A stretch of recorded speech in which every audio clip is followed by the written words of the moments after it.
PPG di Universitas Sriwijaya, kategori 1 dalam jabatan tahun 2022. Terima kasih. Wassalamualaikum warahmatullahi wabarakatuh.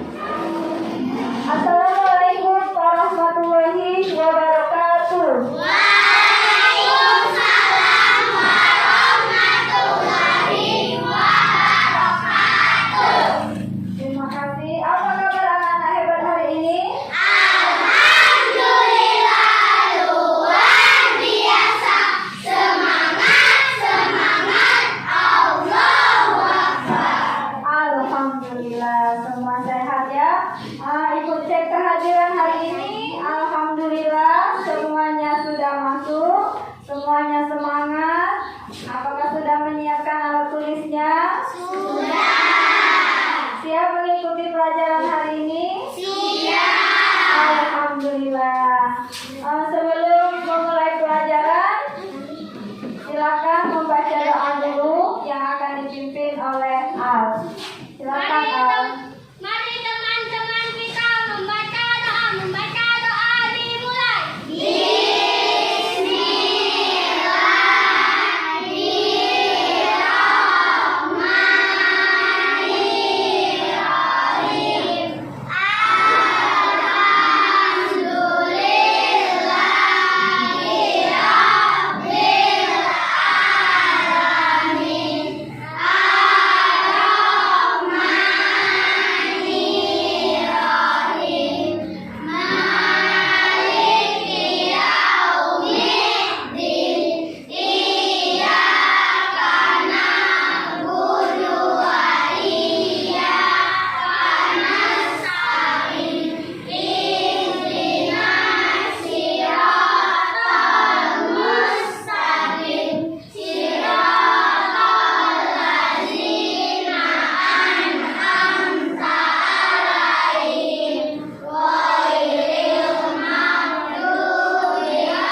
Terima kasih sudah membaca doa.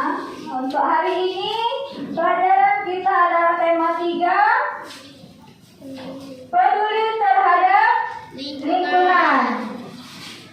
Untuk subtema 3, ayo cintai lingkungan.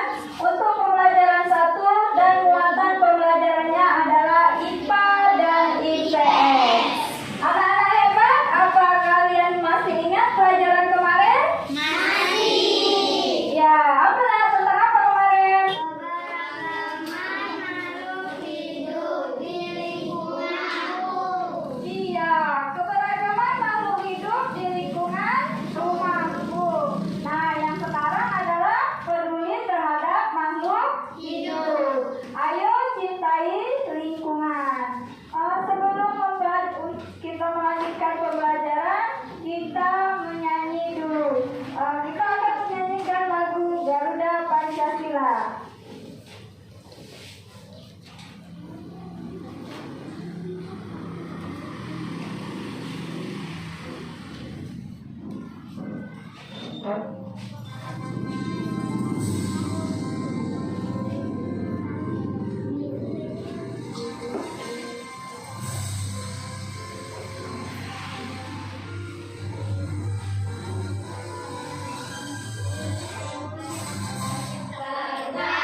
Pancasila, akulah pendukungmu, patriot proklamasi,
setelah melihat tayangan video, siswa dapat membandingkan kebiasaan peduli dan melestarikan sumber daya alam dan lingkungan.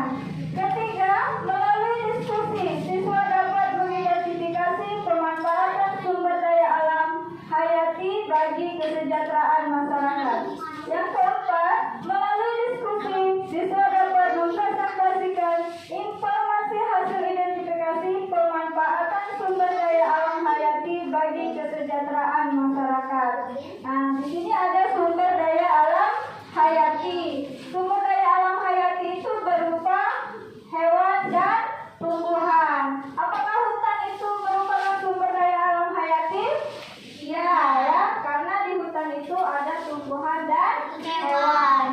Hutan merupakan sumber kekayaan alam yang banyak dimanfaatkan manusia dan makhluk hidup lainnya, yaitu hewan dan tumbuhan.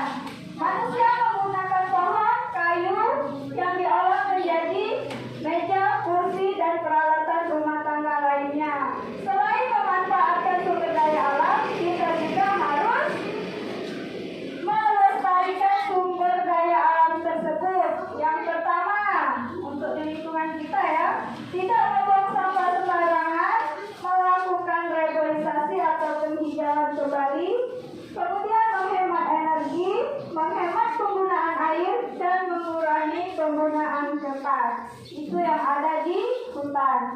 Sebelumnya tepuk semangat dulu untuk anak-anak hebat. Tepuk semangat. 1, 2, 3.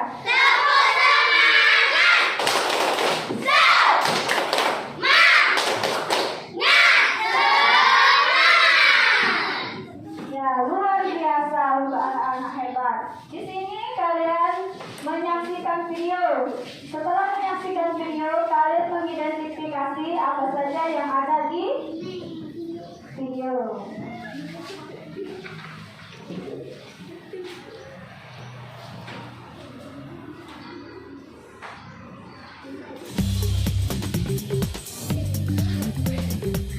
Ya, Sobat Green. Salah satu wisata yang eksotis. Salam Green. Salam Green. Salam Green.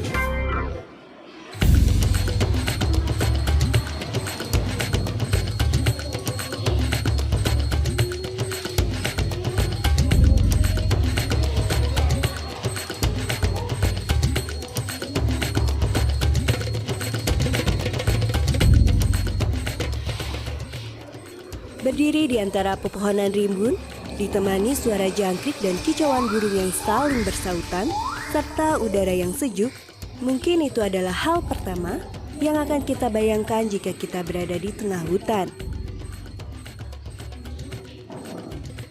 Namun, bencana kebakaran hutan dan lahan yang terjadi di tahun 2015 tentunya akan merubah imajinasi kita tentang hutan. Pada 1970-an sampai 1980-an, Indonesia memiliki hutan yang luas dengan keanekaragaman hayati yang tinggi dan sering disebut dengan paru-paru dunia. Namun, pada 1982 sampai 1983, kebakaran hutan besar terjadi di Pulau Kalimantan dan berlanjut di tahun-tahun selanjutnya. Hingga kini, bencana kebakaran hutan dan lahan masih terjadi di berbagai pulau di Indonesia. Banyak faktor yang menyebabkan kebakaran hutan dan lahan di Indonesia. Antara lain, hutan dan lahan dapat saja terbakar bila proses yang terjadi di dalam ekosistemnya mengalami gangguan. Faktor alam seperti larva gunung berapi dan petir seringkali disebut menjadi pemicu. Tapi, jika kita telah kembali, munculnya petir akan diikuti oleh hujan, sehingga pernyataan tersebut tidak selalu berlaku. Lalu, apa faktor yang menjadi penyebab utama kebakaran hutan di Indonesia? Ya, penyebab utama kebakaran hutan dan lahan di Indonesia adalah perbuatan manusia, baik disengaja dengan modus tertentu maupun akibat kelalaian sendiri. Dampak yang berkaitan dengan kebakaran hutan dan lahan adalah terjadinya kerusakan dan pencemaran lingkungan, seperti kerusakan flora, fauna, tanah, dan air. Selain itu, dampak dari kebakaran hutan dan lahan juga yaitu terjadinya penurunan kualitas udara yang dapat mengganggu kesehatan masyarakat. Namun, menurut Profesor Bambang Herosaharjo, pakar kebakaran hutan dan lahan IPB, secara umum dampak yang pertama akan timbul dan langsung dirasakan oleh masyarakat adalah asap. Dampak negatif tentu saja yang pertama itu adalah saat kejadian, yaitu dampak asap. Nah, asap ini banyak hal yang berkaitan dengan itu, mulai dari asapnya sendiri, karena ternyata asapnya itu banyak mengandung gas beracun. Nah, hasil penelitian kami di Kalimantan Tengah menunjukkan bahwa dari 90 gas yang kami berhasil deteksi dari asap hasil kebakaran lahan gambut itu, ternyata lebih dari 50 gasnya itu beracun. Di dalamnya ada hidrogen sianida, bahkan ada furan. Nah, ditambah lagi dengan yang sekarang menjadi isu besar itu adalah adanya transboundary haze pollution. Jadi asap ini menyeberang ke negara-negara tetangga karena memang tidak ada batas itu. Contohnya kebakaran 2015 kemarin itu mampir ke 6 negara ASEAN. Dan ini akhirnya sering menimbulkan masalah karena negara kita, bahkan negara tetangga kita bahkan sampai mengeluarkan apa yang disebut dengan transboundary haze bill yang memungkinkan atau memberi peluang mereka untuk menyeret para pelaku yang berada di balik kebakaran itu yang menyebabkan asap di negaranya untuk bertanggung jawab. Bahkan sempat terjadi tahun 2016 lalu beberapa direktur dari salah satu perusahaan Indonesia yang dianggap telah membuat wilayahnya itu tertutup awan itu akan ditangkap. Dampak yang besar setelah terjadinya kebakaran hutan dan lahan tentunya bisa disikapi dengan melakukan pengendalian kebakaran hutan dan lahan. Dalam hal ini, ada 3 hal yang dilakukan dalam melakukan pengendalian kebakaran hutan dan lahan. Jadi pengendalian itu menyangkut 3 hal. Yang pertama itu adalah tindakan pencegahan. Kemudian kalau pencegahan tidak berhasil, maka dilanjutkan dengan pemadaman. Dan kemudian setelah itu adalah tindakan penanganan pasca kebakaran. Nah, tindakan pencegahan ini tidak semata-mata berdasarkan sarpras saja, tapi juga terkait dengan tindakan manusia. Nah, di samping tentu saja pencegahan yang lain, seperti misalnya early warning system, early detection system, begitu ya.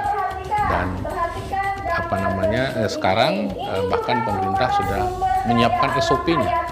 SOP pencegahan kebakaran hutan dan lahan yang dikeluarkan oleh Kementerian Perekonomian tahun 2016 yang lalu. Dan di situ dengan jelas diatur tindakan apa saja terkait dengan pencegahan dan institusi apa saja yang ada kaitannya dalam upaya pencegahan. Karena Bapak Presiden Jokowi sudah mewanti-wanti untuk mengedepankan kegiatan pencegahan di atas segalanya. Tetapi kalau kegiatan pencegahan tidak berhasil, maka ditindaklanjuti dengan pemadaman. Hanya saja pemadaman ini meskipun berhasil, sebetulnya kita sudah mengalami kerugian. Karena apa? Wilayahnya juga sudah terbakar, sumber dayanya pun tidak terbakar. Kita mengeluarkan biaya lagi untuk pemadaman, biaya lagi untuk pemulihan, sehingga kosnya besar.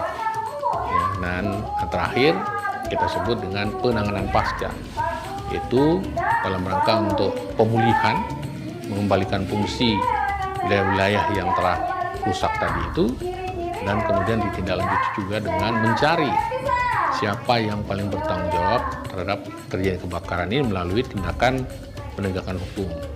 Bisa dengan syarat administrasi, bisa juga dengan pidana, kemudian bisa juga dengan perdata, atau beberapa undang-undang lain yang dimungkinkan untuk diterapkan. Ini yang kita sebut dengan multi-door.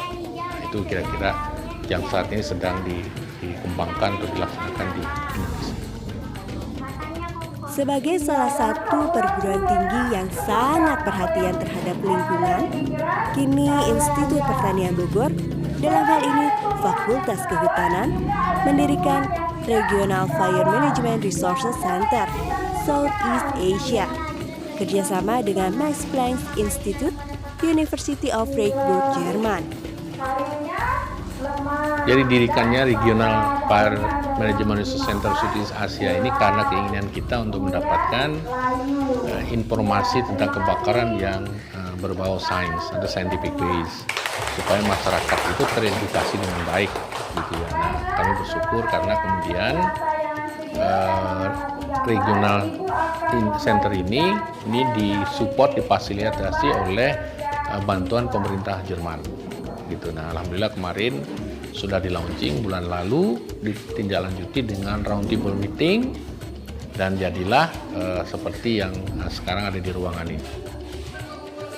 Dalam kerjasama tersebut, dilakukan pengamatan pada hotspot yang berada tidak hanya di Indonesia, namun Asia Tenggara, dengan menggunakan aplikasi yang dikeluarkan oleh Lembaga Antariksa Nasional atau LAPAN. Dalam aplikasi tersebut, terlihat 3 warna berbeda, menunjukkan hotspot kebakaran hutan dan lahan. 3 warna tersebut memperlihatkan tingkat kepercayaan lebih dari 80% sampai kurang dari 20%.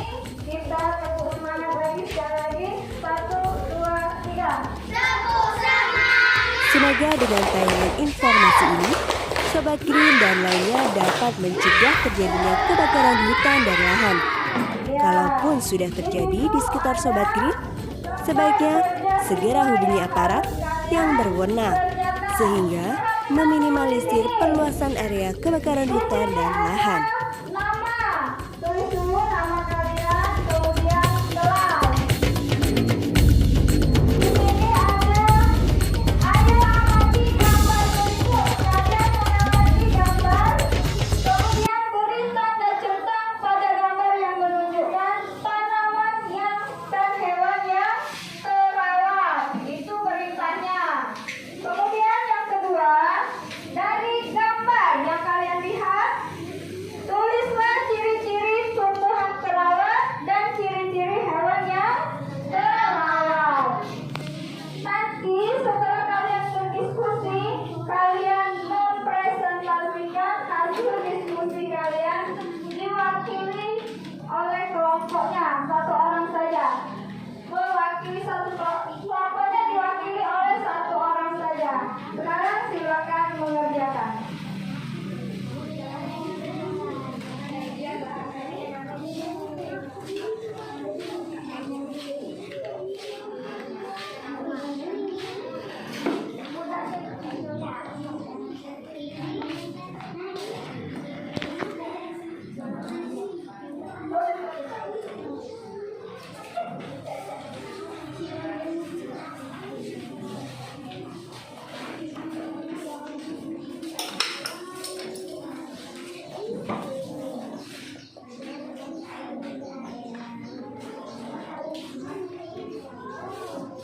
Kalian berdiskusi, silakan berdiskusi, saling memberi masukan kepada temannya.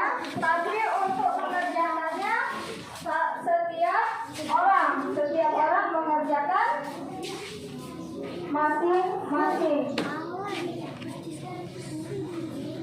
Ya baiklah, sekarang setelah kalian mengerjakan, kalian mempresentasikan ke depan mewakili kelompoknya. Kelompok Ismail. Daya alam hayati. Sumber daya alam hayati adalah segala kekayaan alam yang dihasilkan oleh makhluk hidup dan dapat dimanfaatkan untuk mendukung keberlangsungan hidup manusia. Sumber daya alam hayati menjadi sumber daya alam yang dapat diperbaharui dan perlu untuk terus dilestarikan sehingga tidak akan habis jika dimanfaatkan. Berikut adalah contohnya: ayam, kambing, sapi, padi, ubi, jagung, kapas, teh, kopi, kayu, ikan. Pemanfaatan sumber daya alam hayati berupa hewan. Ayam dimanfaatkan dagingnya, telur dan bulunya.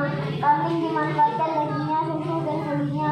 Sapi dimanfaatkan dagingnya, susu dan kulinya serta tenaganya. Padi dimanfaatkan sebagai makanan pokok. Baik, terima kasih. Tepuk tangan untuk kelompok Ismail. Untuk mewakili kelompok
dapat diolah menjadi bermanfaat hebat untuk obat-obatan. Terima kasih untuk kelompok Rapid. Ya. Satu lagi kelompoknya yang akan mempresentasikan lebar kerjanya.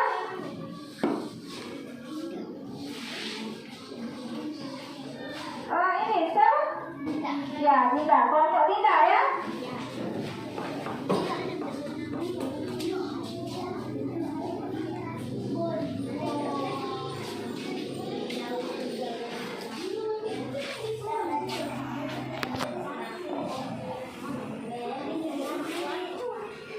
Hutan merupakan sumber kekayaan alam yang banyak dimanfaatkan manusia dan makhluk hidup lainnya, yaitu hewan dan tumbuhan.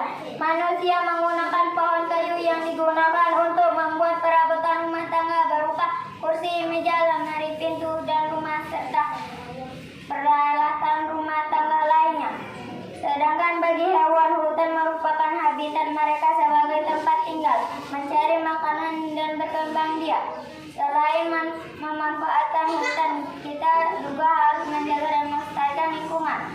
Upaya melestarikan sumber daya alam dan lingkungannya, tidak membuang sampah sembarangan, melakukan reboisasi, hemat energi, hemat penggunaan air, dan mengurangi penggunaan sampah. Ya, terima kasih untuk kelompok 3 ya. Tepuk tangan dulu untuk semuanya. Baiklah, setelah kalian mempresentasikan dari pembelajaran hari ini bahwa kita ada sumber daya alam hayati yang berupa tumbuhan dan hewan. Lingkungan kita ada hutan yang merupakan sumber daya alam hayati, yang dimana di dalamnya itu ada tumbuhan dan hewan yang berguna bagi manusia. Hutan, pepohonan yang digunakan untuk alat rumah tangga, baik kursi, meja, ataupun peralatan perabotan rumah tangga lainnya. Kemudian di sekitar kita juga ada hewan yang kita manfaatkan tenaganya, telurnya, dagingnya untuk kebutuhan kita sebagai manusia. Selanjutnya kalian akan mengerjakan evaluasi hasil belajar kita hari ini. Yang nilainya di bawah KKM akan diadakan remedial. Kemudian yang nilainya sudah bagus akan diadakan pengayaan. Dan kita akan melanjutkan pelajaran berikutnya. Baiklah, untuk mengakhiri pelajaran hari ini, marilah kita berdoa terlebih dahulu agar pelajaran kita hari ini mendapat rahmat, mendapat hidayah, dan berguna bagi kita semua untuk hari ini dan di masa yang akan datang. Berdoa dipimpin oleh An. Mari teman-teman kita membaca doa dimulai.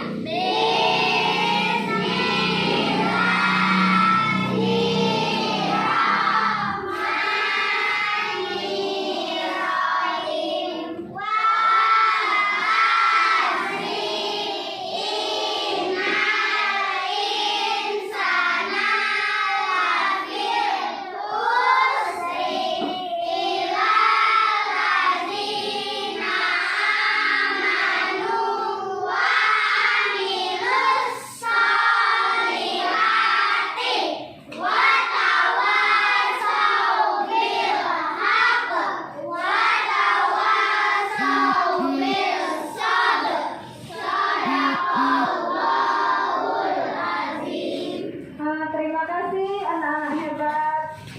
Ibu akhiri pelajaran hari ini. Wassalamualaikum warahmatullahi wabarakatuh.